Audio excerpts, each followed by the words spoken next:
Hi guys, so it's another unboxing video. So here I got the K480 Logitech multi-device keyboard.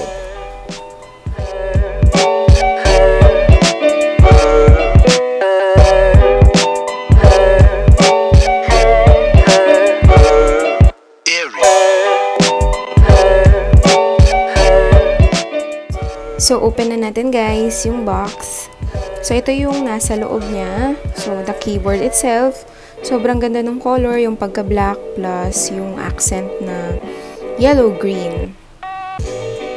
So, open na natin siya. And let's see how it feels, no? Yung mga keys niya.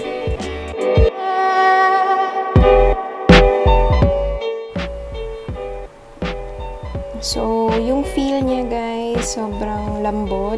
Parang ang sarap mag-type using this keyboard. And then, ito yung sa likod. Ayan. So, ito yung power on and off. Ayan. And then, ito yung lalagyan niya ng battery. So, de-baterya siya. Hindi siya rechargeable. So, I think mas okay na de-baterya kasi hindi siya ganun madaling nasisira. And then, meron siyang mga rubber pads. And there, that is the keyboard.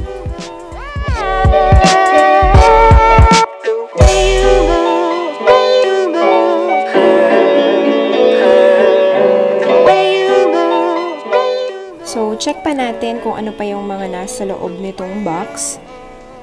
So, ayan, meron siyang dalawang battery. This is AAA battery. And then, syempre, yung manual. So, ayan.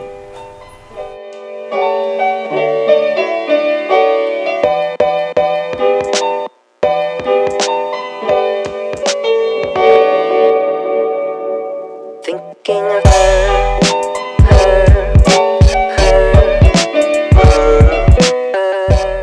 So, tago na natin yung box. And I will try to connect this keyboard to my iPad. So, first step, lagay muna natin yung battery. So, dito sa likod. Again, this is AAA battery.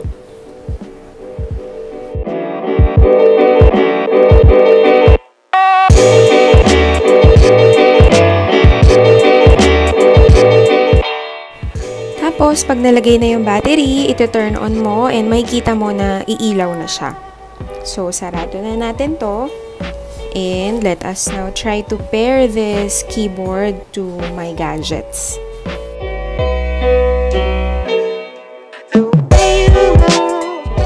So, bago ko siya i-pair sa device ko, I want to share with you first the specs of this keyboard.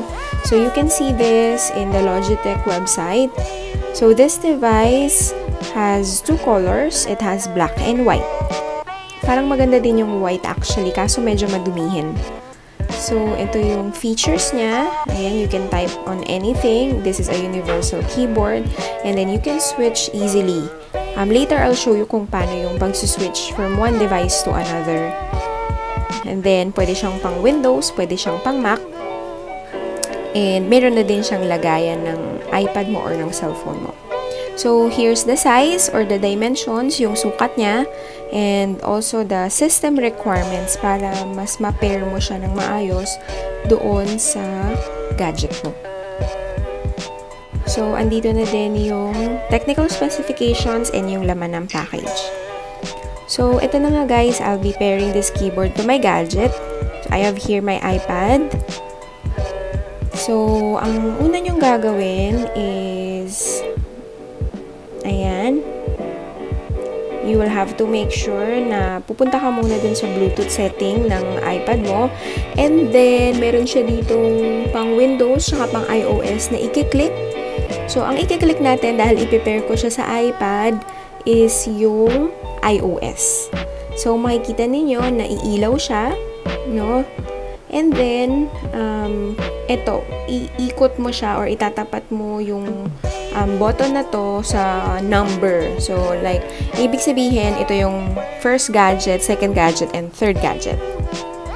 So, yan. So, may ilaw na siya. Ngayon, I placed this to number 1. So, ibig sabihin, yung iPad ko yung number 1. So, ngayon, pupunta ako sa iPad ko, sa settings, and then hahanapin ko yung Bluetooth. So, pag nasa iPad na ako, andun yung keyboard K480. I-click ko lang, make sure ko lang na i-click ko yung Bluetooth, and then I will click the device. So, pag kinlik ko yung device, few seconds lang, connected na siya. So, here, it's connected already. Keyboard K480. So, dahil connected na siya, let me try to use it. So, yan. Lahat naman, guys, gumagana. Okay, I'm trying to type everything here. I'm using all of the keys. So, lahat naman gumagana. Again, sobrang lambot niya. Masarap mag-type. Medyo maingay nga lang siya kapag nagta-type ka. So, yan.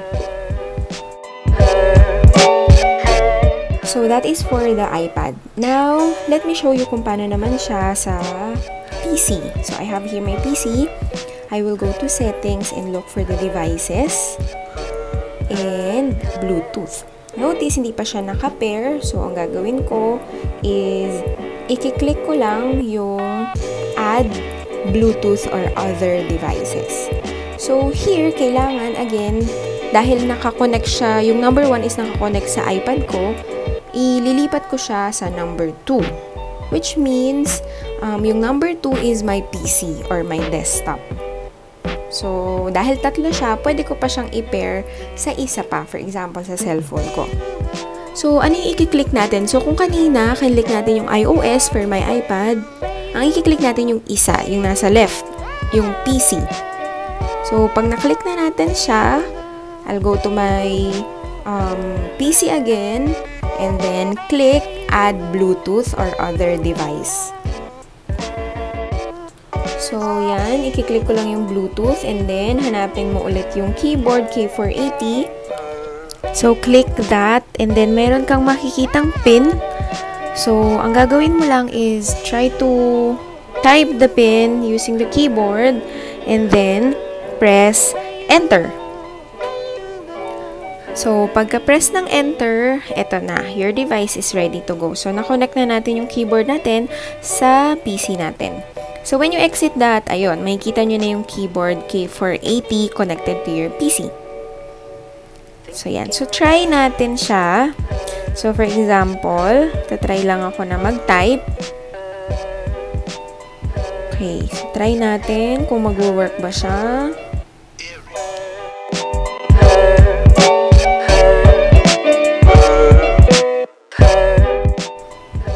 So, yun guys, nag-work. So, success ang ating pag-connect sa keyboard sa ating PC.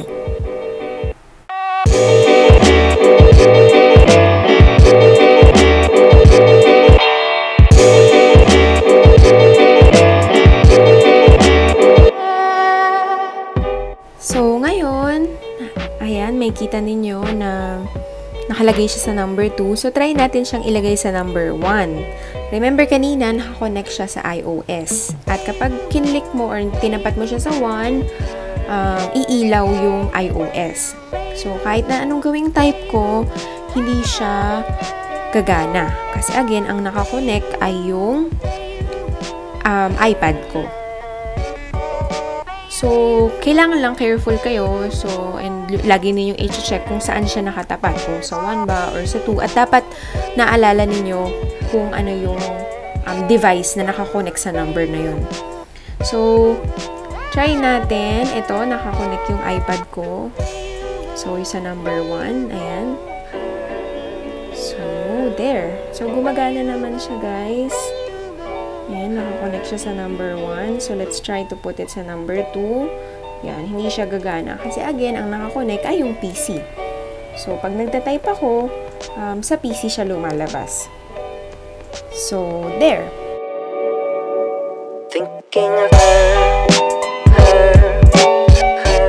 So, I hope na matry nyo din tong gadget na to. Sobrang helpful niya para hindi ka na lilipat ng lilipat. And also, kung nahihirapan ka na mag-type sa cellphone mo or sa iPad mo, pwede mong gamitin itong keyboard na to. So, share ko lang sa inyo yung price. Ito yung price na nahanap ko from Lazada. At ito naman yung sa Shopee. So, I hope you can try this out and let me know kung ano yung experience niyo dito sa keyboard na to. Thank you so much! Bye!